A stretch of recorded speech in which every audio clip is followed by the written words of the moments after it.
2011년 3월 4일 하나님께서 우리에게 주시는 말씀은 출애굽기 7장 14절에서 25절입니다. 출애굽기 7장 14절에서 25절 말씀을 봉독에 올리겠습니다. 여호와께서 모세에게 이르시되 바로의 마음이 완강하여 백성 보내기를 거절하는도다. 아침에 너는 바로에게로 가라. 보라, 그가 물 있는 곳으로 나오리니 너는 나일 강가에 서서 그를 맞으며 그 뱀되었던 지팡이를 손에 잡고 그에게 이르기를 히브리 사람의 하나님 여호와께서 나를 왕에게 보내어 이르시되 내 백성을 보내라. 그러면 그들이 광야에서 나를 섬길 것이니라 하였으나 이제까지 네가 듣지 아니하도다. 여호와가 이같이 이르노니 네가 이로 말미암아 나를 여호와인 줄 알리라. 볼지어다 내가 내 손에 지팡이로 나일강을 치면 그것이 피로 변하고 나일강의 고기가 죽고 그 물에서는 악취가 나리니 애굽 사람들이 그 강물 마시기를 싫어하리라 하라. 여호와께서 또 모세에게 이르시되 아론에게 명령하기를 네 지팡이를 잡고 네 팔을 애굽의 물들과 강들과 운하와 못과 모든 호수에 내밀라 하라. 그것들이 피가 되리니 애굽 온 땅과 나무 그릇과 돌그릇 안에 모두 피가 있으리라. 모세와 아론이 여호와께서 명령하신 대로 행하여 바로와 그의 신하의 목전에서 지팡이를 들어 나일강을 치니 그 물이 다 피로 변하고 나일강의 고기가 죽고 그 물에서는 악취가 나니 애굽 사람들이 나일강 물을 마시지 못하며 애굽 온 땅에는 피가 있으나 애굽 요술사들도 자기들의 요술로 그와 같이 행함으로 바로의 마음이 완악하여 그들의 말을 듣지 아니하니 여호와의 말씀과 같더라. 바로가 돌이켜 궁으로 들어가고 그 일에 관심을 가지지도 아니하였고 애굽 사람들은 나일 강물을 마실 수 없으므로 나일 강가를 두루 파서 마실 물을 구하였더라. 여호와께서 나일 강을 치신 후 이래가 지나니라. 아멘. 회색빛 도시 위로 다시 활짝 핀 꽃들 덕분에 찌푸렸던 마음들이 좀 밝아진 것 같습니다. 눈꽃처럼 활짝 핀 화산 봄꽃들 보고 있으면 좀 착하게 살고 싶은 마음들 안 드십니까? 고달픈 시대를 살아가는 우리 성도들 마음에도 꽃이 피고 봄이 왔으면 좋겠습니다. 새들벽교회 목사님이시고 목적이 이끄는 삶이란 베스트셀러의 작가이신 리그 워렌 목사님을 잘 아시리라 생각합니다. 한 2, 3년 전에 그 리그 워렌 목사님께서 탈세 혐의로 IRS에서 고소를 당했습니다. 고소 내용은 교회에서 지급된 사택 보조비가 문제됐습니다. 원래 목회자들은 사례비는 세금을 냅니다만 원래 세금 떼고 다 받으니까 내지만 사택 보조비나 목회비는 면세입니다. 세금을 안 뗍니다 원래. 그런데 리그 워렌 목사님 경우는 사택 보조비가 한 달에 25,000불이나 됐던 게 문제가 됐습니다. 한 달에 사택 보조비 25,000불이면 사례는 얼마나 받은지 잘 모르겠습니다.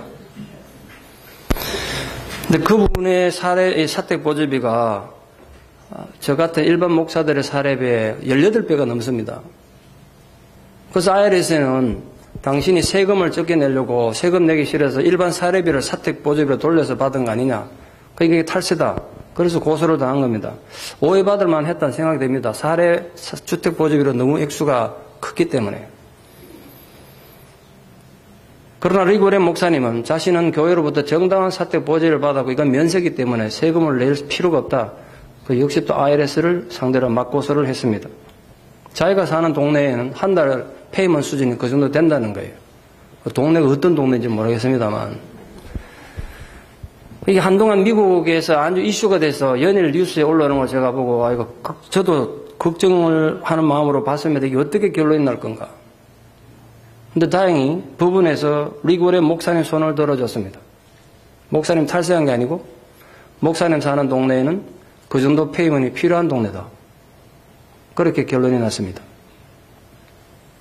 리그 워렌 목사님이 법원의 판결로 탈세 혐의는 벗었지만 그 기간 동안 교회가 받은 상처는 알게 모르게 엄청나게 컸습니다. 리그 워렌 목사님이 담임하고 있는 그 교회 성도들도 물론이거니와 다른 교회 성도들도 저도 처음에는 오해했으니까요. 목사가 탈세했다니까 그 리고리 목사님을 책도 막 읽고 그러다가 마음이 이상하더라고요. 공격을 많이 했습니다. 뭐 교회 바깥의 사람들은 때를 만났다는 듯이 봐라 말이야. 교회가 이런 짓을 하고 있다. 목사들이 이런 나쁜 짓 하고 있다고. 얼마나 공격을 했는지 모릅니다. 비록 목사님 무혐의를 받았지만 교회와 목사님이 받은 상처는 누가 보상해 주냐고요. 현대교회는 이전의 파라오 시대와는 전혀 다른 방법으로 세상의 공격을 받고 있습니다. 한국에서도 미국에서도 전 세계적으로 교회가 공격이 대상이 되고 있습니다. 물론 우리 탓도 크겠죠. 우리 잘못이 없다고 말할 수는 물론 없을 것입니다. 그러나 어쨌든 우리는 과거 그 어느 때보다도 신앙의 위기, 교회의 위기의 시대를 살고 있습니다. 우리 스스로 지키지 않으면 누가 대신 지켜주겠습니까? 때로는 너무 어리석게도 우리 스스로 교회에 침을 뱉기도 합니다. 신앙의 기초가 잘못된 탓이 크다고 생각합니다. 오늘부터 시작되는 10가지 재앙은 어찌 보면 당시 광야 교회의 시작이라고 할 수 있는 이스라엘 공동체를 지키고 바로 세우시려는 하나님의 싸움이십니다. 그때나 지금이나 하나님의 공동체, 하나님 교회가 세상에서 바로 서가는 걸 세상이 좋아할 리가 없습니다. 특히 사단의 지지를 받는 세력들에게는 더욱더 교회는 공격의 대상이 될 것입니다. 그래서 우리는 오늘부터 앞으로 10가지 재앙을 통해서 나타난 그 하나님의 손길을 통해서 그 하나님의 손길을 좀 올바로 이해함으로써 현대 교회가 처한 위기를 해결할 수 있는 하나님의 지혜를 함께 좀 구하고자 합니다. 아울러서 교회를 공격하는 온갖 악마적인 세상적인 방법들에 대한 하나님의 개입을 또한 구하고자 합니다. 하나님께서는 우리가 갖고 있는 크고 작은 문제의 근본을 너무나 잘 알고 계십니다. 우리는 뭐 이런저런 불평도 하나님 앞에 하소연하지만 하나님은 내 문제의 근원이 뭔가를 가장 정확하게 알고 계세요. 지금 이스라엘이 당하고 있는 표면적 문제는 지피 없이, 예전에 주던 지피 없이 벽돌을 만드는 것이었습니다. 그 하루에 벽돌을 얼마나 만들어내느냐, 이게 최대의 문제였습니다. 자기들이 하루 일당을 책임량을 채우지 못해서 애굽의 채찍 아래 고통받는 것이 가장 현실적인 문제였습니다. 그러나 진정으로 문제의 근원은 눈에 보이는 그런 게 아니었습니다. 지금 이런저런 고통을 당하고 있는 분들 한번 잘 생각해 들어보십시오. 표면으로 드러난 문제가 아니었습니다. 진짜 이스라엘의 문제는 그런 외부적인 문제가 아니라 내면의 문제였습니다. 누구를 섬길 것인가? 이게 문제였습니다. 누구를 섬길 것인가? 바로는 자신이 하나님을 인정하고 예배하는 것도 거부했을 뿐 아니라 이스라엘이 하나님을 예배하는 것도 못하게 막았습니다. 결국 바로의 저항과 이에 대한 하나님의 징계는 누구를 섬길 것인가를 결정짓는 근본적인 싸움이었던 것입니다. 그 싸움은 우리 시대에도 계속되고 있지 않습니까? 여러분 진정으로 여러분 삶 속에서 누구를 섬기고 계십니까? 누가 여러분 하나님입니까? 누가 여러분 예배의 대상이냐? 무엇이 여러분 예배의 대상입니까?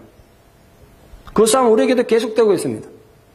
그래서 여러분들이 10가지 재앙의 목적을 분명히 아셔야 합니다. 그렇지 않으면 우리 그냥 이적에 하나님의 이 재앙에만 목적을 두고 관심을 빼앗겨서 정작 하나님께서 우리에게 하시고자 하는 말씀은 듣지 못할 수가 있습니다. 하나님께서 이스라엘을 괴롭히는 감독들 처벌했던 내용이 성경에 전혀 없습니다. 그들 손대지 않으셨습니다.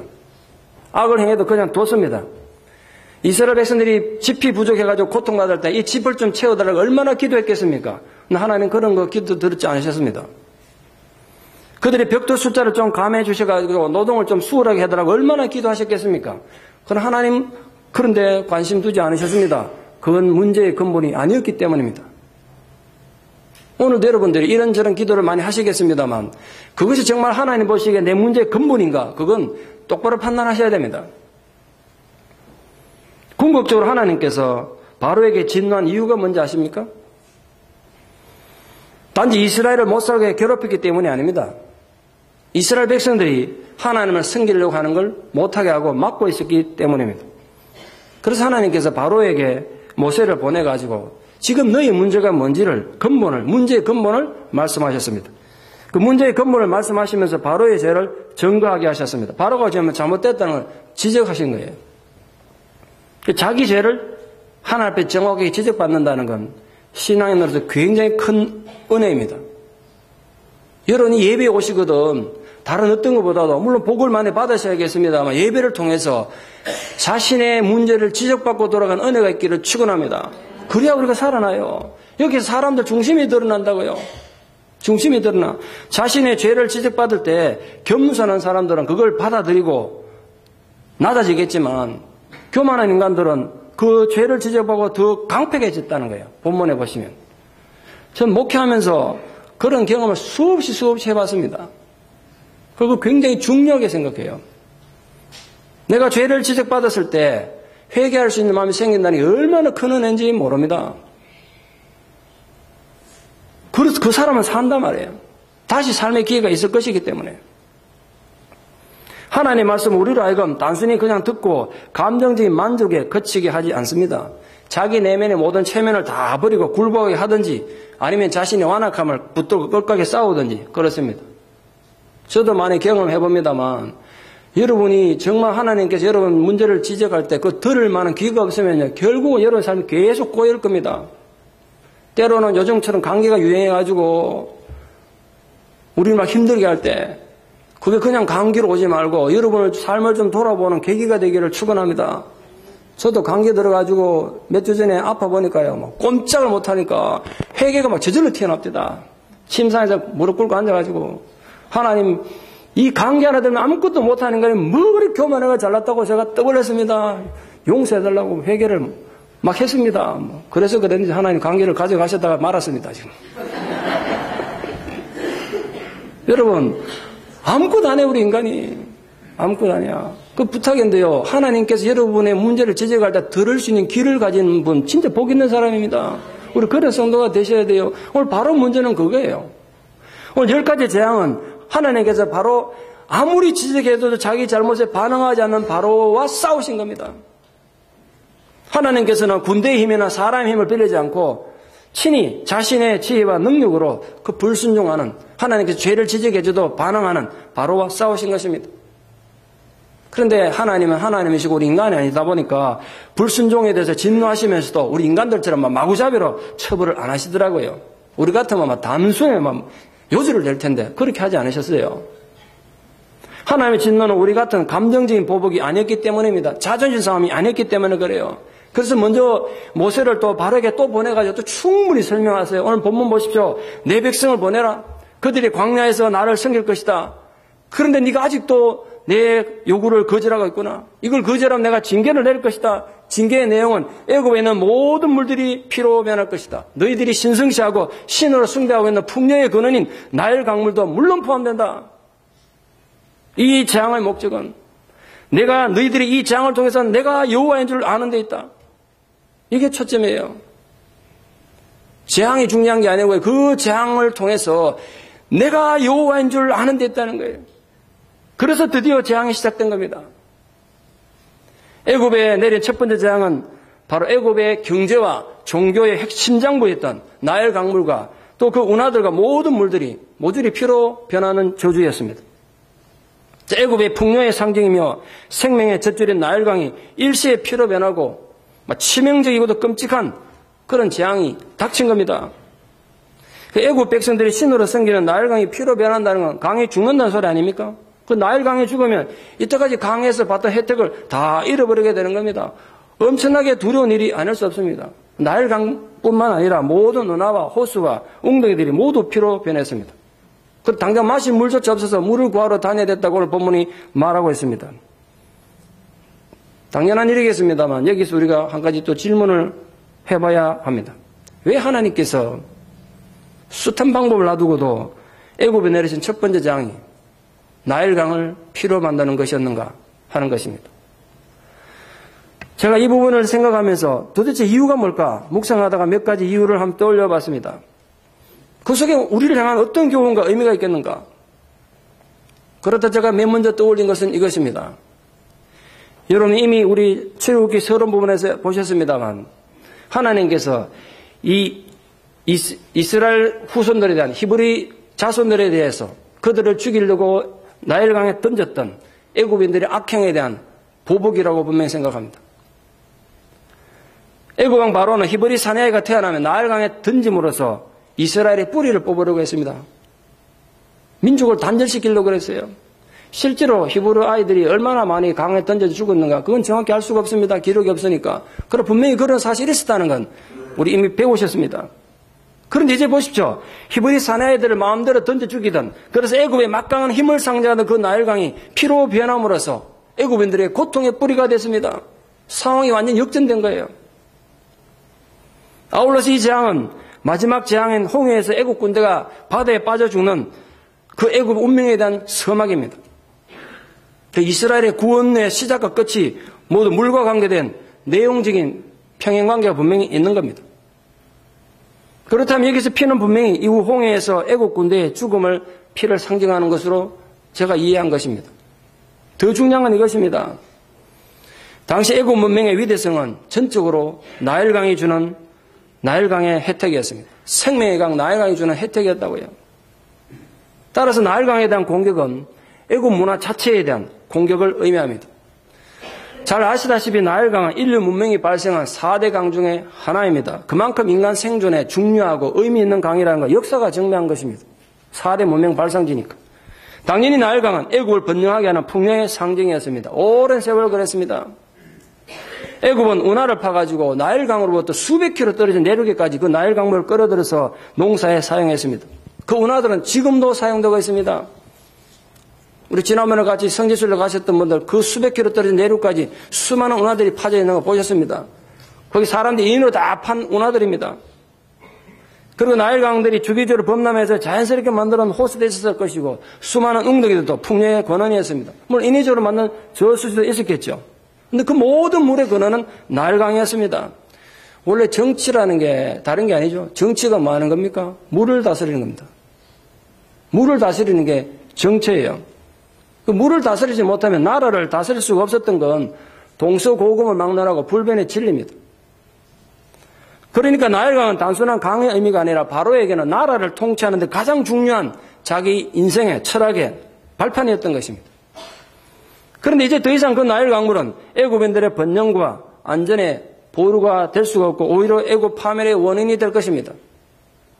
마지막 네 번째로 애굽인들의 나일강은 단순한 인류 문명 발생지의 강이 아니라 생명의 젖줄이라는 점에서 신적인 존재로 숭배의 대상이었습니다. 실제로 나일강은요, 6월 말쯤 되면 계속 비가 내리기 시작해가지고 저 하루부터 주로 이디오피아쯤 되겠습니다만 6,900km나 떨어진 저 하루에서 또 강이 내려와가 물이 내려와서 오면 홍수가 납니다. 범람해요. 우리 홍수 나면 안 좋을 것 같은데 그 지역은 홍수가 나면 정말 중요한 일이 벌어집니다. 한 10월달까지 물이 가득 차있다가 10월쯤 되면 물이 지중해로 빠져나갑니다. 그러면 그 6,700km 먼 강을 때려 넣으면서 온갖 영양분들이 쌓여가지고 옥토가 생겨납니다. 비료를 줄 필요가 없는. 이집트에서는 비료 걱정할 필요가 없어요. 해마다 와가지고 지가 새로운 땅을 딱 만들어 놓으니까. 씨만 뿌리면 무조건 자라는 거예요. 그래서 11월부터 다음에 2월까지 파종하고 3월부터 5월까지 수확이 와서 추수감사절 이제 먹고 놀자 막 그러면 또 비가 와가지고 옥토를 만들어둡니다. 이게 해마다 반복된 겁니다. 그래서 애굽 농사의 가장 결정적인 요인은 나일강의 정기적인 범람입니다. 만약에 정기적인 범람이 불규칙하게 되면 흉년이 되는 겁니다. 언제 농사를 지어야 될지 몰라가지고. 또 만약에 나일강이 범람하지 않는다면 애굽은 오늘도 당장 사막 같은 황무지가 되고 말 것입니다. 그래서 애굽인들은 나일강의 신들이 자기들에게 축복을 줘가지고 강을 정기적으로 범람케 해서 풍요를 누리게 믿는다고 믿었기 때문에 신적인 존재가 된 것입니다. 그래서 애굽인들은 나일강에 큰 운과 하피라는 수호신이 있다고 믿었습니다. 또한 닐루스라는 신이 강을 다스린다고 숭배했습니다. 그래서 본문에 바로가 이른 아침에 나일강으로 나온 이유도 신들에게 제사를 드리기 위한 것으로 추정됩니다. 최근에 발굴된 파피루스에 하면 바로는 이른 아침에 자주 나가서 나일강 신에게 제사를 드린 것으로 확인이 되기 때문에 그렇습니다. 만약에 바로가 자기 신인 나일강에 제사를 드린 중에 강이 피로 물들었다면 엄청 충격이었을 것입니다.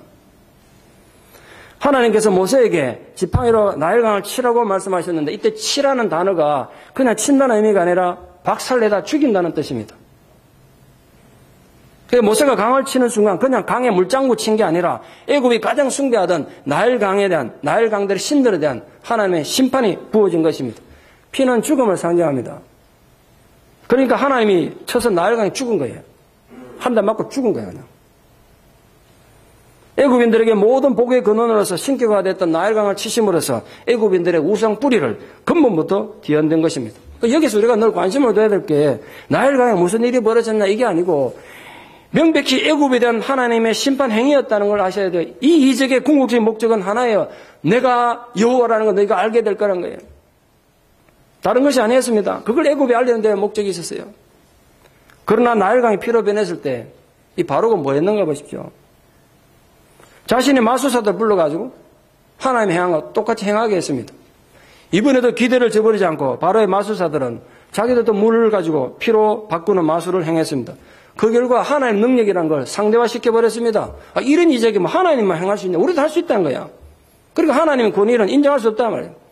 그 바로가 신경도 안 쓰고 자기 궁으로 돌아가 버렸대요. 하나님의 흉내 내므로서 인간이 하나님과 같아졌다는 환상을 가진 겁니다. 인간이 하나님과 같아질 수 있다는 환상은 에덴 동산에서 사탄이 인간을 유혹할 때 썼던 수단 아닙니까? 지금도 마찬가지입니다. 우리도 마찬가지예요. 하나님만이 절대적인 권위를 가지냐 말이에요. 네 생각과 네 철학도 그에 못지않게 가치가 있으니까 가치가 있고 권위가 있는 거 아니냐? 그러니까 네 자신을 하나님처럼 받들어라. 네 자신을 하나님처럼 생각하라. 그게 현대판 바로들의 생각 아니겠습니까? 그런 생각의 뿌리는 결국 하나님을 대적하는 것이고 사단적인 것입니다. 어떤 경우에도. 그래서 바로는 결코 하나님 권위를 인정할 수가 없었습니다. 오히려 마음이 더 악해졌대요. 하나님 이적을 보고. 그러니까 한 번만 생각해 보면요.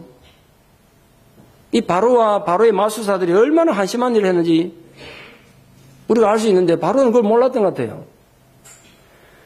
바로의 마술사들이 진짜 능력을 행하려면 물로 피를 만들 게 아니죠. 피로 바뀐 나일강을 다시 물로 바꿔야 되는 거 아닙니까? 그런데 오히려 그들이 보여준 마술은 왕과 백성들 형편을 더 악화시켰어요. 용케 변하지 않고 남았는 물이 어디서 왔는지 정확히 알 수는 없지만 땅을 파서 가져온 건지 물이 피를 안 바뀌고 남은 물이 있었는지 모르겠습니다만 겨우 구한 물을 갖다 기껏 구한 물을 마시도 못한 피로 만들어 놓고 사람들 괴롭혔다고요. 근데 인간이 어리석으니까 그 어리석음이 자기한테 얼마나 안 좋은 영향인지도 모르고 그것만 믿고 큰 소리 치더라고요. 바로가. 인간이 이렇게 어리석어요. 엄청난 식순환을 허덕이는 백성들을 위해서 이 마술사들이 할 수 있는 게 아무것도 없었습니다. 이런 바보들이 어디 있어요. 기껏 남은 물을 피로 만들어 놔놓고. 심각한 건 바로의 마술사들이 물을 피로 바꾸는 마술을 행함으로써 그릇된 자신감을 바로와 백성들 마음속에 심어줬다는 겁니다. 그래서 사태의 심각성을 잊어버리게 만들었어요. 차라리 바로의 마술사들이 실력이 없어서 아무것도 할 수 없었다면, 그래서 바로와 다른 모두가 피로 변한 물 때문에 심각한 고통을 겪었다면 좀 더 일찍 하나님 앞에 항복하지 않았겠습니까? 이 고집 세신 분들 잘 들어보세요. 만약 그랬다면 그 뒤 비극은 없어도 되는 거잖아요. 그 자리에서 만약 하나님 앞에 손들었다면. 불행하게 사는 사람 불행한 원인이 있더라고요. 오늘 집에 돌아가실 때는 자기 거울을 한번 보세요. 나는 어떻게 사는가. 영혼의 거울을 한번 들여다보시라고. 불행하게 사는 사람 불행한 원인이 있더라고요. 많은 경우에. 자기 문제를 몰라요. 이 어설픈 인간들이 가진 어설픈 재능들이 오히려 비극을 부르는 원인이 됐다. 차라리 돈이 하나도 없었다면, 차라리 아무런 재능이 없었다면, 차라리 건강이 없었다면 더 이상 죄는 짓지 않고 더 이상 문제는 안 일으키고 겸손하게 살아서 사람들이 남이 갖지 못한 알량한 그것 때문에 인생을 비참하게 사는 경우가 얼마나 많은지 모릅니다. 그게 비극의 원인이 되더라고요. 참된 지식은 하나님 앞에서 인간을 겸손하게 만듭니다. 그러나 세상적인 지식은 어떻게 해서든지 하나님의 능력을 상대화시켜가지고 하나님에 대한 우리의 신앙을 무력화시키려고 합니다. 뭐 하나님만 꼭 그걸 하냐면 우리도 힘모으면 할 수 있다는 거죠. 그게 애굽의 마술사들이 행한 것입니다. 그 결과 바로와 애굽인들은 나일 강물의 피로 변한 재앙의 의미도 두려움도 다 잊어버리고 식수 찾아다니는데 혈안이 됐습니다. 지금 그 사람들이 물 찾아다니는 데 일이 아니지 않습니까? 인간이 이렇게 어리석어요. 하나님 앞에 무릎 꿇어야 될 시간에 물 찾아다니고 있었어요. 아직도 물 찾아 방황하는 혹시 그런 분들 계십니까? 잘 새겨 들으세요. 잘못된 가르친 영향이 이렇게 컸습니다. 문제 해결의 방법을 잘못 배우니까 세상 보는 눈이 달라진 거예요. 거짓된 마술의 능력은 애굽인들로 하여금 하나님 앞에서 자신들의 한계를 깨닫고 두려워하는 대신 하나님을 경외하는 대신에 아주 부담 없이 자기들 필요를 따라 물을 구하러 다니게 했어요.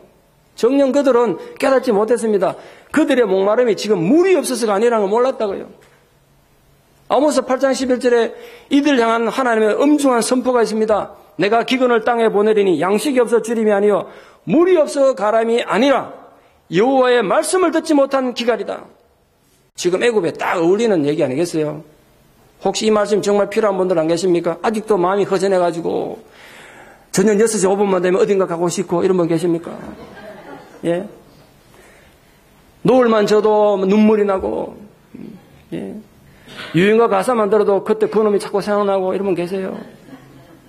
원인이 어디 있는가 잘 생각하세요.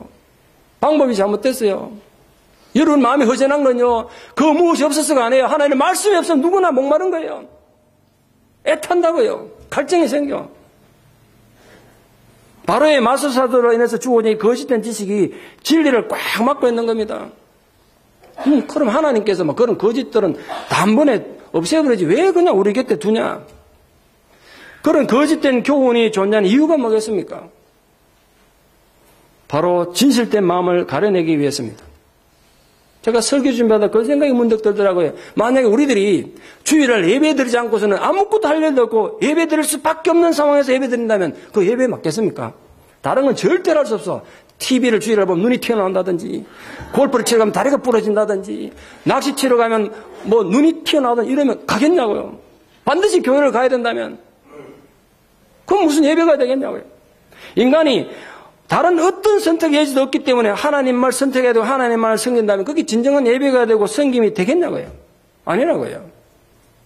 온갖 거짓이 난무하고 하나님 흉내내는 이단들이 판을 쳐도 하나님을 섬기는 것이 옳은 것이기 때문에 하나님의 말씀에 귀 기울인 것이 옳은 것이기 때문에 거짓된 것을 다 거부하고 하나님만을 섬길 때 하나님의 말씀에 귀를 기울일 때 그게 진정한 충성이 되고 예배가 되고 성경이 되는 거 아니겠습니까? 어떤 분들이 제게 많은 질문을 합니다. 왜 하나님께서 에덴 동산에 사단을 만들어갖고 인간을 타락시켰냐 물어요. 제가 대답합니다. 그것이 바로 에덴 동산에 사단이 존재했던 이유입니다. 사단이 존재함에도 불구하고 그 사단의 말을 안 듣고 하나님을 선택할 것인가 말이에요.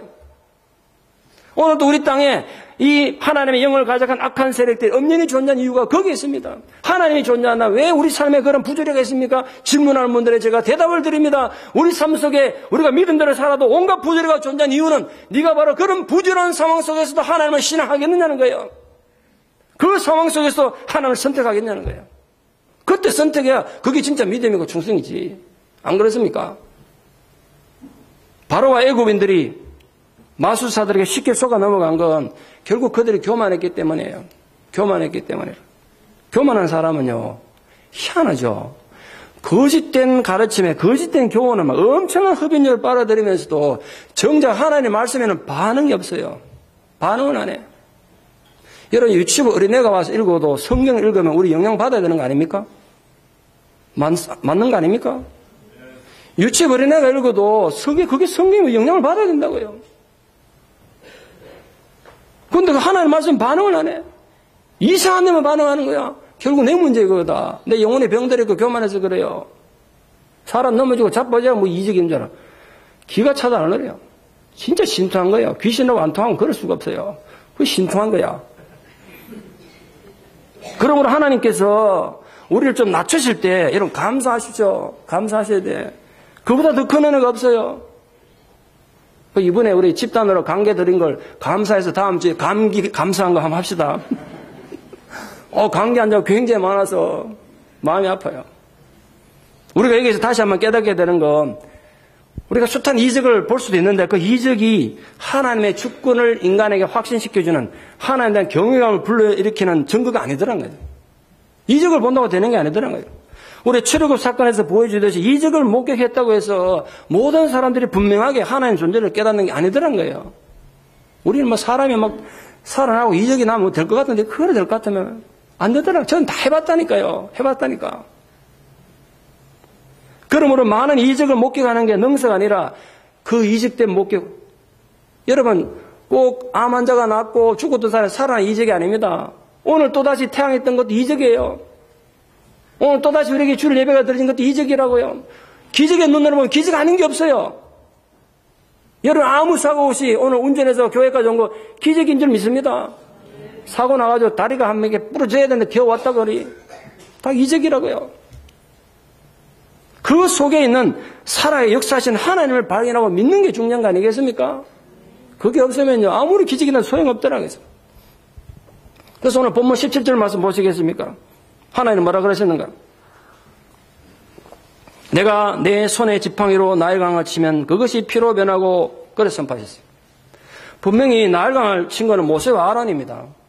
그런데 오늘 하나님께서 자신이 직접 지팡이를 들고 나일강을 치겠다고 언급하셨어요. 그 하나님께서는 하나님의 사자를 하나님과 지금 동일시하고 계신 겁니다. 그러니까 바로가 모세를 거부하는 결국은 인간을 거부한 게 아니라 하나님을 거부한 겁니다. 우리는 눈에 보이는 사람을 보기가 쉽습니다. 그러다 정작 하나님을 바로 보지 못하는 어리석음을 범하는 거죠. 그게 오늘 바로의 문제 아니겠어요? 바로는 모세 뒤에 계시는 하나님을 꿈에도 생각 못했습니다. 지금 자기 눈앞에 그냥 마술을 부리는 나이 많은 히브리 노인 하나 보는 걸로 이렇게 생각했을 거예요. 본인도 불행해지고 모든 민족이 불행해지는 거 아니겠습니까? 하나님께서는 악의 세력들과 싸우실 때 먼저 그들이 지금까지 누리던 자연의 은혜를 거둬가 버립니다. 애굽의 경우를 보세요. 그들은 이제 인간의 가장 생존의 기본적인 거, 마음대로 마시던 물조차 마실 수 없는 존재로 만들어버렸습니다. 영원히 마르지 않을 것 같은 나일 강물을 마시지 못할 날이 오리라고 어느 누가 상상했겠어요? 영원히 흐르지 않은, 영원히 흐르는 강이었는데, 예? 그럴 날 오라고 누가 생각했겠어요? 뿐만 아닙니다. 언제든지 필요하면요, 물고기 딱 잡아 올라가서 줄임배를 채워올 수 있는 자기들 식품 저장 창고처럼 생각하던 그 나일강에서 더 이상 물고기를 잡을 수 없는 날이 올지라 꼬맨들 생각했겠어요? 누가 생각했겠어요? 엄청난 고기들이 많은데, 거기. 이제 그들은 강물이 고기가 죽어 썩어 싹치 나는 그것을 떠나가지고 물을 찾아 헤매다녀야 했습니다. 땅을 깊이 파야 했어요. 그런데 한 번만 생각해 보니까, 더 깊이 생각해 보니까, 이게 지금 애굽인들만 문제가 아닙니다. 여러분, 우린들 지금 당장 가가지고 강물, 저 흐르는 강물, 우리 아메리칸 리버, 세카라멘트 리버 마실 수 있습니까? 오후에 가서 한번 드셔보시죠들. 못 마셔요, 우리도. 집안에까지 오는 수돗물도 못 마십니다. 저도 수돗물 그냥 못 먹습니다. 못 믿어가지고. 다 필터 해가지고 마시지 않습니까? 문명이 엄청나게 발달하고 우리가 누린 혜택은요, 뭐, 저 먼 과거하고 한 10년 전만 하다 비교해보자. 10년 전하고만. 10년 전만 해도 스마트폰 이런 누가 상상했습니까? 이제는 너무 과학이 발달해가지고 스마트폰 하나로 내 손 안에서 세상을 주무를 수 있는 그런 세상이 됐습니다. 뭐 컴퓨터 켤 필요도 없잖아요. 전 지구 어디 가 있어도 세상을 주무를 수 있는 그런 세상이 됐습니다. 그런데 그만큼 과학이 발달하고 막 컴퓨터가 발달했는데도 병원마다 환자는 넘쳐납니다. 길거리 대부분 사람도 환자예요. 멀쩡히 앉아있지만 골병 다 들었잖아요. 이게. 안 그렇습니까? 제가 가끔씩 응급실에 문병을 가는데 가보면 전쟁터 야전병원 같아요. 재앙이 닥친 애국뿐만 아니라 지금 대부분의 문명화된 나라들에서 해만 지면 함부로 못 다닙니다. 무서워서 어떻게 다닙니까? 한국도 이제 안전한 나라가 아닙니다. 특히 여자분들 한국 가거든 해지면 집에 가만히 계세요. 밤문화 즐기러 가다 큰일 나는 수가 있습니다. 세상이 이렇게 된 이유가 뭔 것 같습니까? 세상이. 인간의 죄에 대해서. 너희들이 아무리 그걸 까불고 문화가 발달하고 경제가 잘 발달했다 그래도 하나님의 주권이 있다는 걸 주장하고 계신 거예요, 지금. 아무리 4대강 사업하고 운하를 만들고 인터넷이 발달해도요, 하나님께 주신 기본 복을 거둬가 버리면 아무것도 아니에요. 지금 미국 보세요. 아무것도 아니에요. 골병 들을 대로 들어가고. 하나님의 보좌 앞에서는 그 놀란 하나님 영광 때문에 아무도 자기 주장을 할 수가 없는 거 아니겠습니까? 그러나 이 땅에서는 그 높으신 하나님 영광이 안 보이니까 인간들이 자기들을 자꾸 높이고 자기한테 영광을 돌리고 자기 분수를 모르고 그래 삽니다. 마땅히 자기들 해야 할 일은 안 하고 자기 세력만 높이려고 막 목소리를 높이는 거예요. 다른 사람들 종처럼 부르려고 막 못 부려가지고 안달이 나고. 하나님께서 보시면 우리의 그런 모든 행위들이 얼마나 가소롭겠습니까? 신앙의 목적이 도대체 뭐냐 말이에요. 나일강이 피로 변하니까 고기가 죽고 악취가 나서 물을 마실 수 없게 됐습니다. 마실 수 없게 됐다는 표현은 마시려고 시도해봤다는 뜻 아니겠습니까? 실제로 원어의 뜻을 보면요, 나일강의 그 강물 맛이 심하게 쏘는 맛과 구역질을 일으켰다는 뜻이에요. 요스푸스가 그렇게 해석하고 있어요. 워낙 목이 마르고 따뜻하니까 핏물이라도 마시려고 시도해봤다는 겁니다. 아시겠습니까? 근데 먹을 수가 없었어요. 단지 물을 마시지 못한다는 것만이 애굽의 위협이 된 게 아닙니다. 자기들이 그동안 생명의 근원이라고 믿었던 강이 죽음의 강에 대해서 자기들 눈앞에 썩어가고 있는 거예요. 근데 문제는요, 그렇게 죽음의 냄새가 진동한 악취 속에서도 하나님의 권능을 볼 수 없었고 하나님의 영적 권위를 인정할 수도 없었던 바로의 고집 대단하다 생각 안 되십니까? 예? 이 고집 세신 분들 잘 새겨 들으시라니까요. 보통 사람 같으면 그 정도 대규모 재해가 주어지면 자기 고집을 꺾지 않겠습니까? 회개가 저절로 나올 것 같은데. 그런데도 자기 이성과 고집만을 바로 내세우는 바로 보면 인간의 고집의 교만의 극치를 보는 것 같습니다. 그런 존재 안 되도록 주의하셔야죠. 바로가 이런 절체절명의 위기 속에서도 자기 고집을 버리지 못한 이유를 설명드렸습니다. 자기가 그동안 믿고 따랐던 마술사들이 역시 기대를 저버리지 않았기 때문에요. 마술사들이 모세와 아론처럼 역시 또 물이 피가 된 요소를 부렸기 때문에 이런 생각 든 겁니다. 여호와가 대수냐 하면 하나의 누구가 한대 말이에요. 내 마술사도 그 정도는 한다 말이에요. 그런 교만이 딱 굳어져가지고 달리 생각할 이유가 없었어요. 그렇게 광범위하고 그렇게 치명적인 초월적인 하나님 이적도 그냥 자연재해처럼 보인 거예요. 시간만 지나면 해결될 거라는 거예요. 바로는 지금 자기 눈앞에 벌어지고 있는 이적에 대해서 왜 이런 일이 생겼는지 그 원인과 결과에서 심사숙고해보지도 않고 막 있을 수 있는 걸 생각하고 간주해버렸다는 거예요. 그럼 자기 궁궐로 들어가면 신경도 안 썼대요. 백성들이 죽든지 말든지 신경도 안 썼대요. 본문에 그래 되어 있습니다.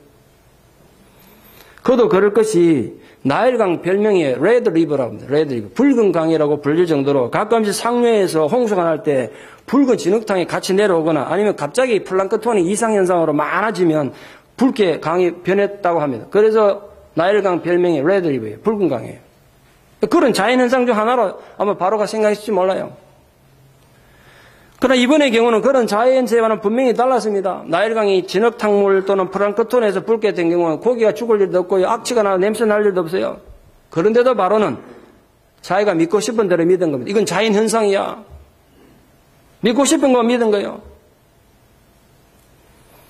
이런 어리석은 믿음의 행위, 신앙 행위는 우리 신앙 안에서도 얼마든지 일어날 수 있는 일입니다. 교회 안에서도 일어난다고요. 이 잘못된 것을 믿거나 자기 고집을 믿거나 믿고 싶은 것만 믿는 건 신앙이 아니지 않습니까? 여러분 믿고 싶은 걸 믿으셔서 안 돼요. 진짜 믿어야 될 걸 믿어야지. 많은 사람들이 자기 고집으로 믿고 싶은 걸 믿어. 제가 지난주에도 말씀드렸습니다. 그런 건 신앙이 아니고 미신이고 맹신이고 광신이라고 여러 번 말씀드렸습니다. 제가 예를 다시 한번 들어볼 테니까 이 얘기 듣고 여러분 스스로 한번 판단해 보세요.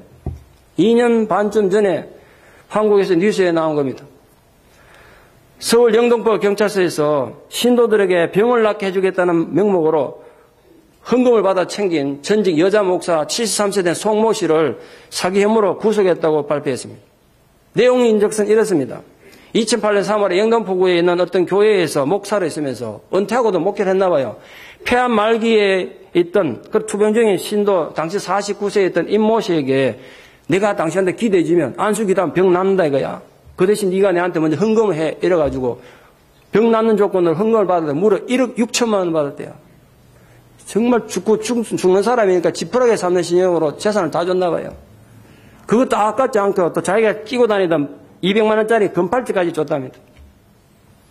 같은 해 4월에는 그 또 같은 교회 성도 중에 21세 된 강모라는 학생이 여대생이 있었나 본데 공황장애를 겪고 있었어요. 공황장애는 갑자기 막 두려움이 일어나거나 막 힘든 그럼 심리적 어려워지는 요즘은 약도 좋고 이래서 약을 좀 먹고 치료하면 금방 나을 수 있는 병입니다. 근데 공황장애 있는 걸 보고 귀신 들려 때려가지고 이 귀신을 쫓으려면 한국에서 기도하면 안 된대. 이스라엘 가서 기도해야 된대. 무슨 놈의 귀신이 또 이스라엘 가서 기도해 나가는지 몰라. 그래서 가는데 비용을 달라고 해서 1억 3,300만 원을 받았대요. 그 2달 동안 3억이나 챙긴 거예요. 경찰 조사 결과 피해자들은 그 교회에서 그 목사한테 73세대 여자 목사한테 계속 설교를 들었기 때문에 그 말 믿고 줬는데 결국 임 씨는 몇 달 뒤에 2009년에 폐암으로 사망했고 21살 여학생은 치료 시기를 놓쳐서 병세가 더 악화됐다고 이제 고소가 진정돼가지고 이 사람을 수사해서 잡은 거예요. 경찰 말로는 수법이 좀 보통이 아니라 피해자가 더 있을 것 같아서 계속 수사를 하겠다고 그랬어요. 뒷얘기는 제가 잘 모르겠어요. 제가 오늘 이 사건에서 제 개인적인 의견은 일절 말하고 싶은 생각이 없습니다. 여러분 스스로 가진 성경 지식과 상식으로 판단하기를 바랍니다. 그러나 한 가지, 혹시나 여러분이 오늘 바로처럼 이 어리석은 사람들처럼 정작 믿어야 될 진리는 외면한 채 믿고 싶은 것만 믿는 바로의 신앙을 가지고 있다면 그건 정말 문제입니다. 이 불쌍한 성도들이 3억이나 되는 거금을 사기당한 게 중요한 게 아니라고 생각합니다. 저는 3억 돈 있으나 없으나 마찬가지죠. 껌값 아닙니까 어차피. 껌값 아닌가? 저는 그 3억 돈보다도 그들이 믿음을 도둑맞았다는 게 너무 더 안타까워요. 왜 그런 헛된 데 가가지고 머리 숙여갖고 기도받느냐 말이야. 구원을 도둑맞았다는 게 더 안타까운 거 아니냐. 돈이 있다가 넣는 거지만. 그들이 믿음을 사기당했다고 도둑맞았다는 더 큰 손실이에요. 근데 사람들은 그런 걸 생각 안 해요. 내 믿음을 도둑맞았다는 생각 안 하고 잃어버린 돈만 아까워한다고요. 그게 문제예요. 애당초 그 왜 돈을 갖다 주냐고요. 어떤 하나님의 사람들 진실된 목회자라면 돈을 요구하지 않습니다. 성도들이 기도하는데 왜 돈을 요구해요. 사기꾼이지 그거. 피해의 재앙은 파괴적인 성격을 띠고 있습니다. 심판을 의미합니다. 나일강의 신보다 여호와의 하나님이 우월하심을 보여줍니다. 아니 좀 더 정확히 설명드리자면 애초에 신이라고는 하나님밖에 없다는 거예요. 너희들이 그동안 나일강의 신을 막 이런 신 저런 신 이 신이 우리를 풍요롭게 한다 그랬지만 애당초 신은 하나님밖에 없다는 사실을 보여주고 있는 것입니다. 하지만 애굽의 마술사들도 자기들 마술로 그와 같은 일을 행했기 때문에 파로도 힘을 얻고 이스라엘 백성들도 여전히 마음을 완악하게 먹었다고 성경이 증언하고 있습니다. 이 피재앙으로 이스라엘 백성들도 고통을 받았는지 정확히 알 수는 없습니다. 정확한 기록이 없기 때문입니다. 그러나 유추해 볼 수는 있습니다. 만약 이스라엘 백성들이 사는 지역에 물이 깨끗했다면 애굽인들이 그 뜨거운 땡볕에 땅 팠겠습니까? 팔 리가 없죠. 가가지고 뺏어오면 되는데 물.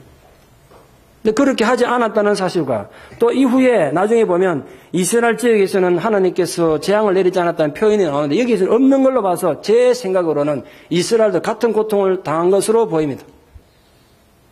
왜 하나님께서 그 모든 고통 가운데 이스라엘을 함께 두셨겠는가? 그 의미를 한번 생각해 보십시오. 지난 430년 노예 기간 동안 하나님께서는 이스라엘 향해서 침묵을 지키고 계신 것 같았습니다. 이스라엘 백성들이 노예 생활로 무거운 노동과 학대와 고통받을 때 하나님 침묵하신 것 같았어요. 하나님이 아예 애초에 세상에 무관심하거나 아니면 어쩌면 애초에 하나님 안 계셨을지도 모르겠다는 생각이 이스라엘 백성들에게 들었을지도 모르겠습니다. 그들의 조상들이 과거에 섬겼던 그 하나님이 존재하지 않거나 해당초 아니면 자기들을 떠났거나 버리고 떠났거나 둘 중에 하나라고 생각했을 거예요. 그랬던 절망의 한가운데 피재앙이 시작됨으로써 누구도 부정할 수 없는 하나님 존재가 드러난 것입니다. 받아들이는 그들의 신앙의 문제죠. 하나님 이렇게 시퍼렇게 살아계셨구나는 증명된 사건이란 말이에요. 여호와께서 드디어 일어나셨다는 부인할 수 없는 증거가 주어진 것입니다. 고난의 현재도 마찬가지입니다. 지금은 세상도 교회도 함께 고난받고 있습니다. 전 세계적으로 위기를 유발시킨 부도덕한 그 사람들만이 아니라 양심을 지키고 신앙을 지키고 살았던 사람들도 지금 함께 고통받고 있지 않습니까? 그러므로 지금부터는 믿음이 작동돼야 합니다. 지금부터 믿음이 작동돼야 돼요. 비록 우리가 힘겨운 세상을 살고 있어도 하나님의 도우심을 그래도 계속 믿을 것인가 하는 건 개인의 믿음의 선택의 문제입니다. 여러분 선택을 잘 하십시오. 부디 여러분이 어떤 고난과 절망 속에 있더라도 하나님의 최후 승리를 믿는 그 믿음을 굳게 붙잡기를 바랍니다. 1%가 나머지 99%를 움직이는 것 같지만 세상의 주권은 하나님께 있음을 믿는 믿음으로 우리 시대에 닥친 피재앙 같은 죽음의 고통 속에서도 믿음으로 살아 승리하는 여러분들 되기를 진심으로 축원합니다. 기도드리겠습니다. 하나님 아버지 은혜와 사랑을 진실로 감사드립니다. 엄청난 고난과 재앙 앞에서도 자기들이 믿을 것만 믿고 싶어서 결국 하나님의 권위도 인정하지 못하고 하나님의 임재를 느끼지 못했던 파라오와 애굽의 사람들을 바라보며 우리가 다시금 생각합니다. 주님, 나는 혹시 그런 잘못된 신앙으로 주님을 슬프게 하는 자는 아닌지, 내가 어디서 내 믿음을 잃어버리거나 도둑맞지는 않았는지 우리 자신들을 돌아보게 하여 주시옵소서. 주님, 우리가 진실로 간절히 간구하옵기는 이 고난의 시대에 우리가 믿음을 굳게 붙잡음으로써 믿음을 주여 또 온전케 하시는 예수를 바라봄으로 우리 모두가 함께 위대한 승자로 세워지는 감격이 있게 하여 주시옵소서. 고난의 한가운데 함께 역사하시는 하나님으로 말미암아 우리가 끝내 믿음을 굳게 붙잡아 승리하는 우리 모두가 되게 하여 주시옵소서. 예수님 이름으로 기도드리옵나이다. 아멘.